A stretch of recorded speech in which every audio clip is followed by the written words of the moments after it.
if you want to go back to it, you certainly can at any point in time. CBX is pretty cool. It's pretty new, pretty fun, and we're excited about it. So we want to talk about it. As we're going along tonight, feel free to go ahead and raise your hand, or go click on the questions box or in the chat, either or.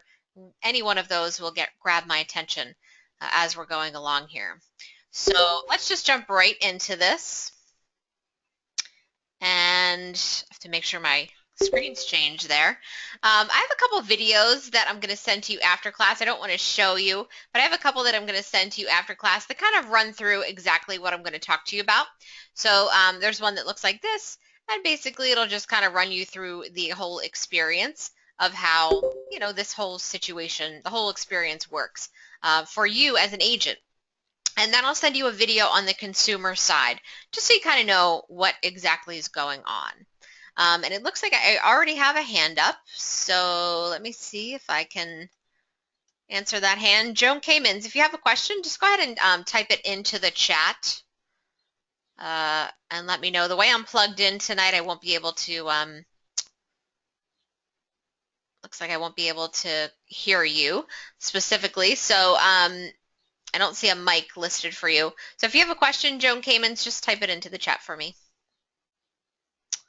Otherwise, oh, perfect. No question. Oh, okay. Well, it's up on my screen. So no worries. I will put it down for you. Okay. All right. So the listing experience, there are lots of things that we can do when we're talking about price. It's the hardest part, obviously, of our listing presentations. RPR is great. We love RPR. You guys do your own CMAs. There are all sorts of things that we can do to talk price. RPR, to some extent, is built into this tool, and I'll show you how. But sometimes RPR isn't enough. Sometimes your CMA isn't enough. This tool is not meant to replace a CMA. It's really just meant to augment the entire presentation. So what this will do is it's a little showy, I'll be honest with you. It's a little showy. It's meant to wow people. So we're hoping that it's something that will kind of put your sellers over the edge and just, wow them, basically. Knock their socks off, I think is what I said in the description for this. Not only sellers, though, as we go through this, and we're going screen by screen tonight, guys, so you'll see everything in here. But as we go through this, there are ways also that you can see you'll start working with buyers, things that you can use when you're working with buyers that I think will be helpful. But obviously, lots and lots of stuff for your listing presentation. So there are 2 other videos I'm going to send you afterward, and you guys should, by the way, see a handout that I uploaded for all of you under the handouts, and I think if you click it, it'll just download. But I will send that to you. The handouts feature is brand new, so I'm not sure how that's going to work. But I will send you 2 other videos as well after class. One is all about map layers, which we're going to go over, and then some zip code details, and that's what those 2 are. So let's just jump right in and talk about using CBX in your listing presentation. So it doesn't replace your listing presentation, but how can you use it in your listing presentation? And I should say this right up front. Currently, this only works on an iPad. However, they've told us way back at Gen Blue last year that they were going to release an Android version of this. So we are expecting it to happen any day now. It just hasn't happened quite yet. So even if you don't have an iPad, it's worth learning it so you're ready when it comes to an Android device near you. So what does this allow you to do? Basically, enhance your listing presentations with some really dynamic data, customize potential buyer profiles, and these buyer profiles are just going to blow you away, and then help you develop a price using the market data, using your own expertise, and some other fun stuff. CBX creates the following data and images, and you can take the data and images as a PDF. You can take it as images that you could insert into slides of your presentation. It's really up to you. I'll show you that when we get there. But it creates this data and images that you can add to your presentation. things like the buyer profile, buyer trends, some of it's Coldwell+Banker intelligence, and I'll explain what that means, and then map layers. So lots of fun stuff that you can add to your listing presentation. It's not only a tool for developing a suggested list price, but obviously just to present a compelling story to explain the price and how you got to the price that you've listed there. And again, not intended as a replacement, just intended to help you wow your sellers. So let's jump in. What it looks like is exactly what you're going to see here. These are screenshots from my iPad. So basically the rest of the presentation are all iPad screenshots. And I really grabbed every single screen for you because I want you to know exactly what you're going to get. And those of you that don't have iPads, could be a little tricky if you don't have that and you can't see that. So this is what it looks like when you first log in, and you have to go to the iTunes store, eventually to the Google Play Store, and download the app. It is a free app. It's just CBX. That's all you got to do, and you'll find it. And logging in is that new login that we got from Coldwell+Banker. Those of you that are seasoned and have been around for a while, we got new Coldwell+Banker logins in August. If you haven't logged into Coldwell+Banker yet with your @coldwellbanker.com login, please call me, please email me, and we'll figure that out for you. You don't get email on that address. Anything that goes to that will forward automatically to your Hearthside, so don't worry about that part. We really just use it to log into all of the Coldwell+Banker tools now. So you can see mine, stephanie.hahn@coldwellbanker.com. It's likely that yours will be similar. If you don't know it, again, reach out to me. You can have it remember you, and when you're ready, you just tap log in. So when you first jump in here, I would love for you guys to just edit your profile. And this is not a profile like Zillow or LinkedIn. It'll take you 2 seconds. So just tap on edit my profile. It may pop up for you, the first time you log in anyway. If it doesn't, just tap edit my profile. It's right at the top there. And it looks like this: your name, your brokerage, and a box that you can write a sentence or two. And that's really all this should be. You are not telling this person every single award you've ever won, how many years you've been in real estate, all the areas you serve. That's not what this is for. It's very, very basic stuff. I would suggest that you connect LinkedIn with this. LinkedIn does provide information into this tool, and you'll see it on one of the screens. I think they give largest employer or employer with most jobs. I'm forgetting the other one. But there are 2 specific things that LinkedIn will give you, and it'll connect directly with your profile, bring over your photo, which is nice, and just be right there for you so you have it, which is awesome. So put your stuff in here, tap save. And that goes away. Now you're back at this screen. You won't have all those white boxes with addresses in them the first time you get here. So what you'll do is just get started. So you just tap add new presentation, and you'll get this. So if you're just playing around with it, you can use one of your existing listings. You can use your own house, whatever it is that you want to do here. For our example, I did use one of our active listings out of the Huntington Valley office. So just so you're aware of that. But this is, basic information. The home title is, it could be their email, it could be their email, it could be their name, it could be, this awesome house, whatever you want to call it. And then you put the address in, city, state, zip, square footage, bedrooms, bathrooms. You can add a home photo if you wish to do so. Totally up to you. I know that wigs some sellers out these days, so up to you. So save and continue there.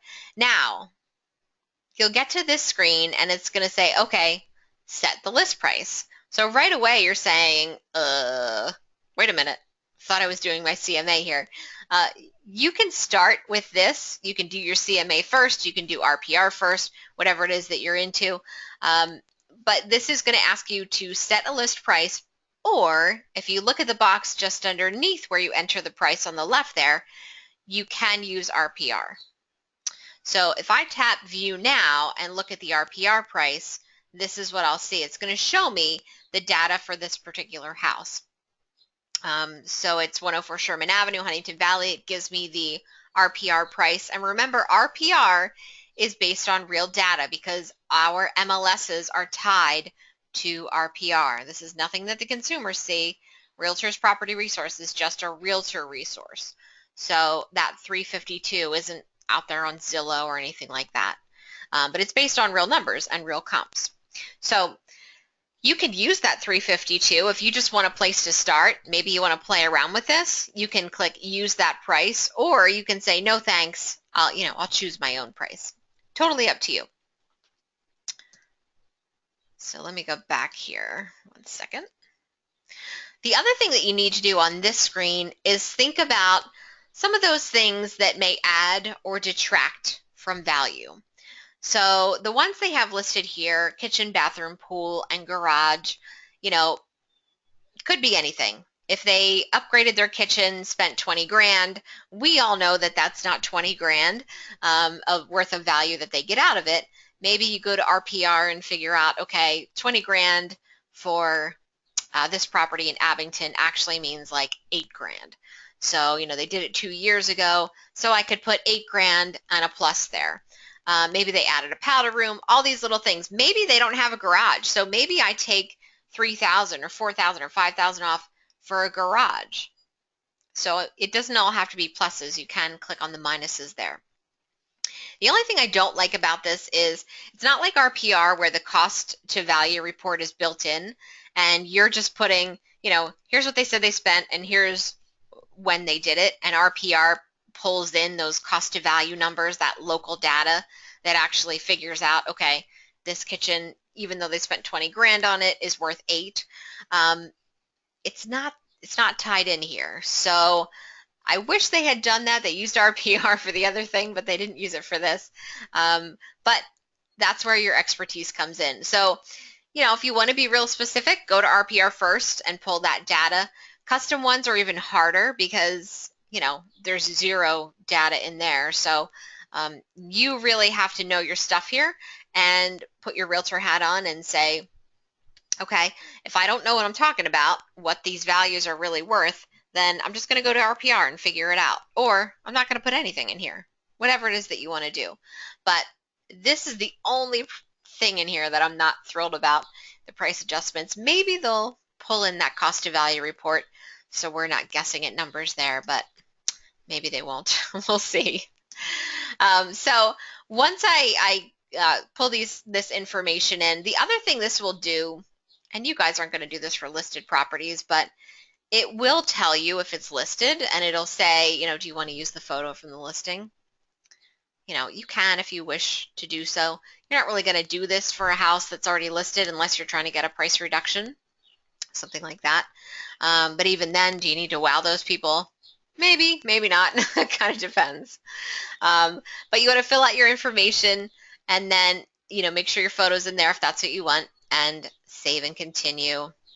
I put my numbers in here. In this case, I use the number from NAR, so I use that 352, and then I just made some adjustments. So this house, they had a garage. Other houses in the area didn't. They spent a bunch of money on the kitchen, blah, blah, blah. So we added all these things in here. And then once I'm ready, save and continue. This is where, see where it says view local MLS price? Because this property is listed, it's going to say, would I like to view that? And I can. I think for 352 is pretty close to the list price. At least when I did this, it was close. It may have been reduced now. But you put your price adjustments in, save and continue. And then you're going to say, okay, I'm done. That's it. Not quite.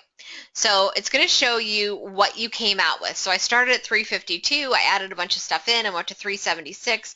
And here's my property, little snapshot in a nutshell. And it maps it for me. You're not done. Not even by a long shot. So what you need to do now is focus on those 3 boxes in the top right. And you're going to tap each one of them and go through it. And we'll do that now. But when you get here, a lot of people think, oh, okay, I'm done. I don't have to do anything else. Not true. So what we're going to do first is tap buyer profile. What does that mean? Well, we're going to get some data on who is moving to this area in this price range, who's going to, potentially buy this house.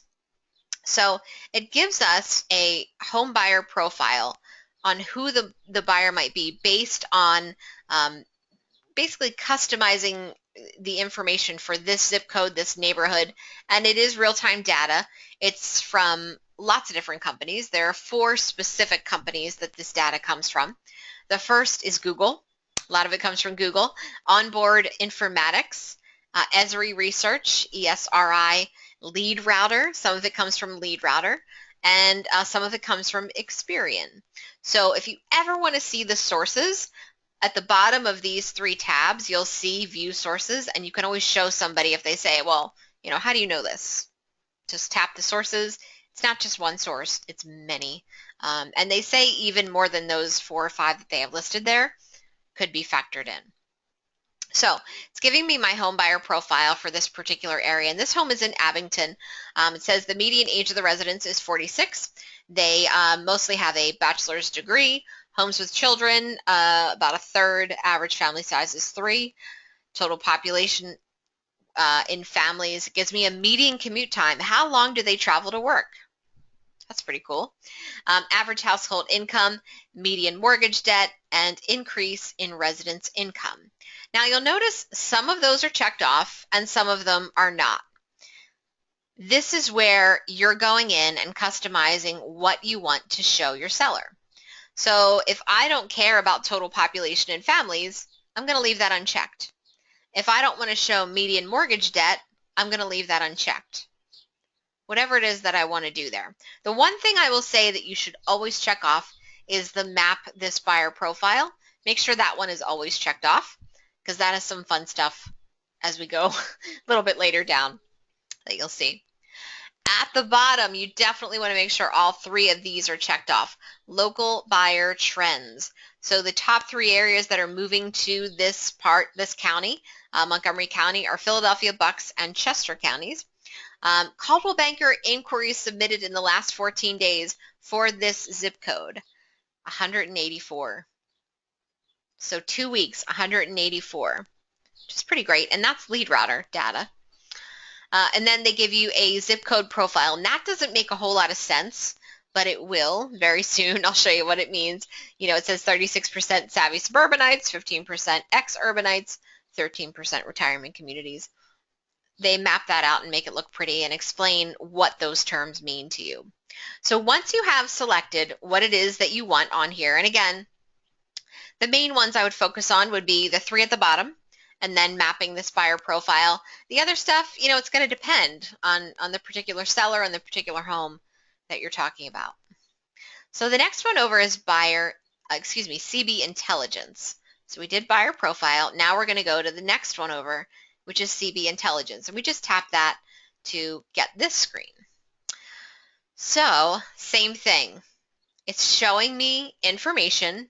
And this one comes from, there's some census data in here, Esri Research, LinkedIn, Onboard Informatics. Again, you can always view the sources at the bottom there. You can see the little link.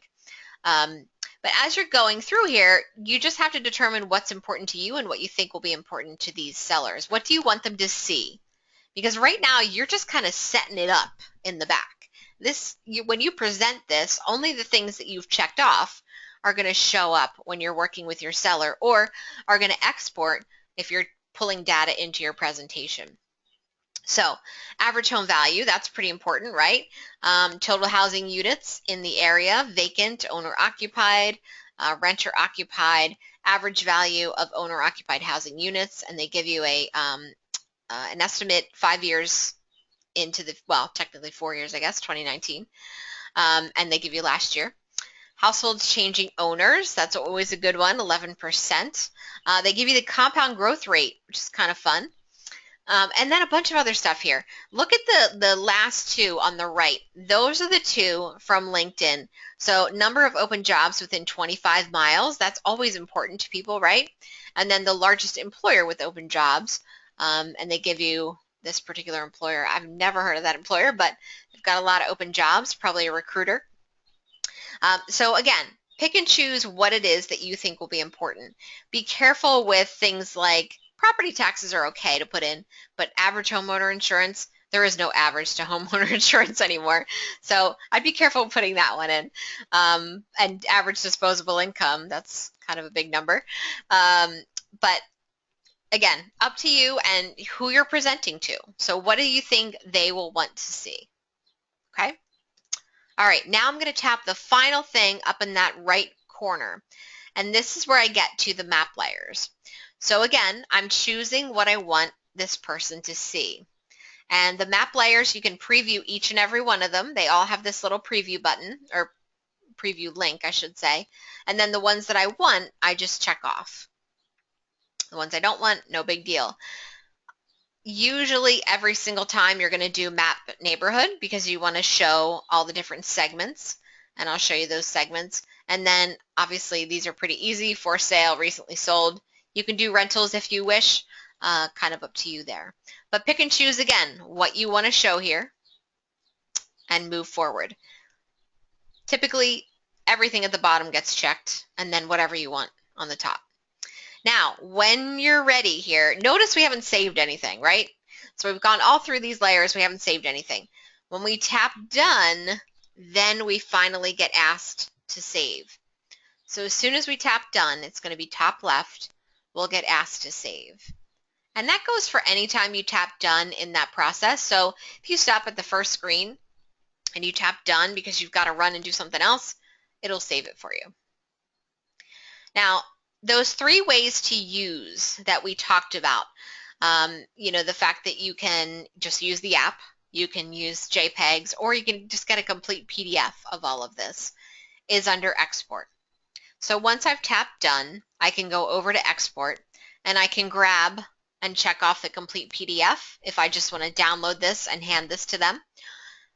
Or I can take the individual JPEGs. Individual JPEGs would be if you wanted to insert it into like your PowerPoint presentation or some other presentation that you're going to be doing with them. Totally up to you. What most agents right now are doing is they're taking the complete PDF, they're presenting it on the app, and using the PDF handouts as a follow-up. So again, here you're choosing what it is that you want to give to them. So just check off whatever it is that you want and tap export. And that's it. And then you've got it. And you can email it to yourself, whatever it is that you need to do. Now, you're still not done really, because you should check this one more time because you've created it. Now you want to actually launch it and just see what it's going to look like and make sure you know what it is that you're presenting. A lot of the stuff that you're setting up in the back, you can only actually view on the front. So it makes more sense if you set everything up and then go back to this screen once you've clicked done and saved and all that, and then go and tap launch. And launch is going to look familiar, but remember, it's only showing you what you've chosen. So let me run through some of these for you.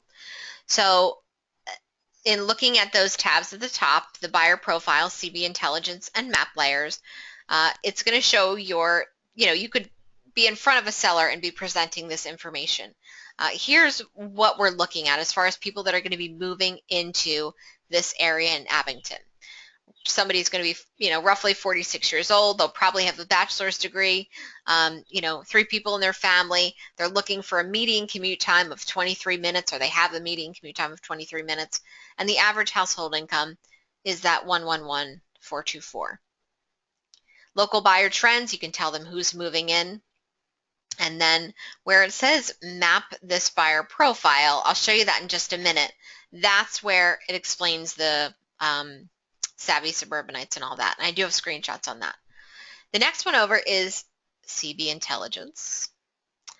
And again, we're just showing them what we picked. Okay, if they want to see the sources, just tap view sources and it'll show them where these numbers, where this data and these stats and all this information came from. So they know it's not just, you making stuff up. And now, finally, we get to the map layers. And the map layers, people either really like these or they're really unsure of these. And at first I thought, oh my gosh, Are we ever going to use these? The more we get into it and the more I see agents using them and talking about them, the more excited I am about them because there are some cool things that they have built in here. So when you get to map layers, it looks like, oh, well, there's nothing to do here, right? Not true. You can tap on any one of those 3 layers that you've chosen to show them and view the map there, or you can tap Map Neighborhood. And that's the one, that Map Neighborhood is where you'll get to see the different buyer profiles that could be moving into this area. Okay, and this is kind of where I think it really gets interesting. So it's going to show you, of course, your home, which is going to be in blue. That's my home right there. And then it'll show me all the solds, which are in red. Anything active is in green. Any for rent will be, I think it's yellow. Yes, yellow. The legend is right at the bottom right if you need it. You can view the map in classic or hybrid, but I had it in classic here. And now we start to get into some of this profiling. And usually profiling is a bad word. In this case, it's a good word because we get to see some cool stuff. So you're looking at this map and it's just a bunch of colors and you say, I have no idea what this is, right? All you have to do is tap on a color and it'll bring up the information. So in this case, I tapped on Cheltenham, which is right next door to where we are. And it tells me they're calling Cheltenham the Parks and Rec area. So the household type is married couples, typically single family. And it goes in to explain a little bit about who these people are. And this is, again, based on fact.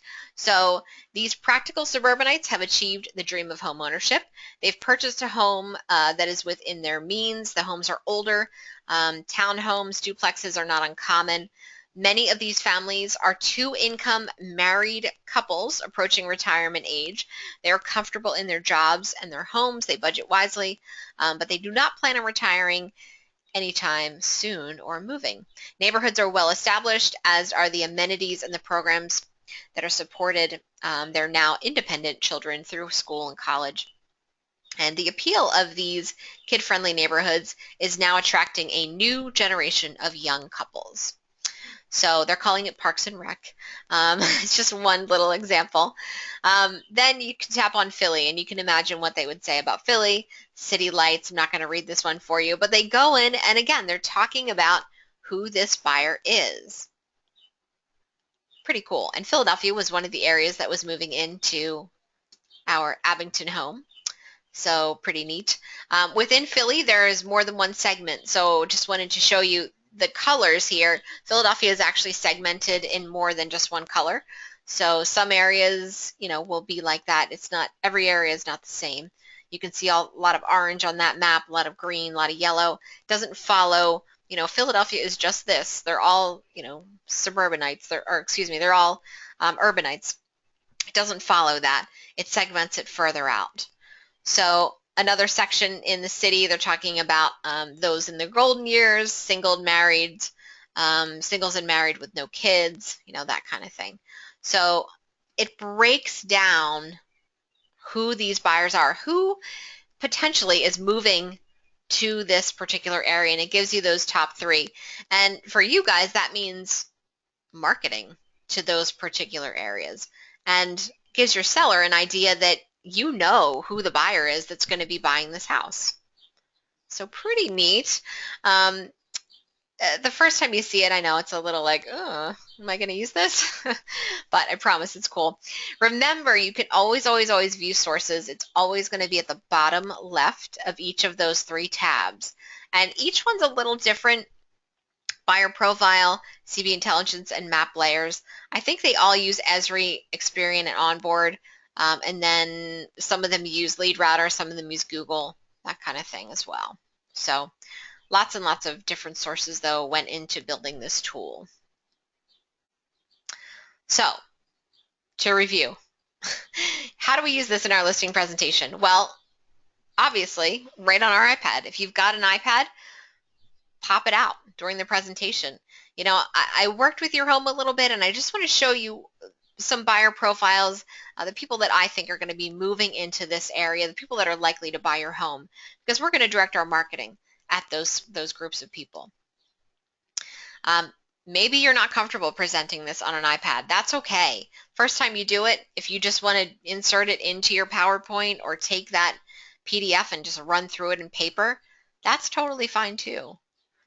But you should absolutely use it. And obviously you can use the PDF as a handout as well. So lots of ways to use this in your listing presentation. Don't be afraid of it. Practice makes perfect, so practice it as much as you can. You can even present it with each other. I've had agents, I just had an agent today ask me if she could do the presentation for me that she was, going to do with her sellers. And, gave her some feedback. She was spot on already, of course, but I gave her some feedback and, a couple practices and you'll be good with this. There are lots of things that Coldwell+Banker is doing. CBX is just one small, tiny piece of the pie. Hopefully you already know most of these, but just a quick review. Sellers can be involved in the marketing of their home now. Coldwell+Banker is one of the first brands to do this. They can add text, they can upload photos and videos to their listing. Now, don't panic. All content must be approved by the agent first. We do have sellers doing this. I help agents every day help their sellers navigate through this. The big thing for you guys is making sure you can log in. So go to Coldwell+Banker.com and log in as an agent with your @Coldwell+Banker email. When you go there, just logging in allows people to actually, allows a seller to add notes or add photos or add a video. They still have to, you have to approve their content, but they can't even try to upload stuff if you haven't logged in once.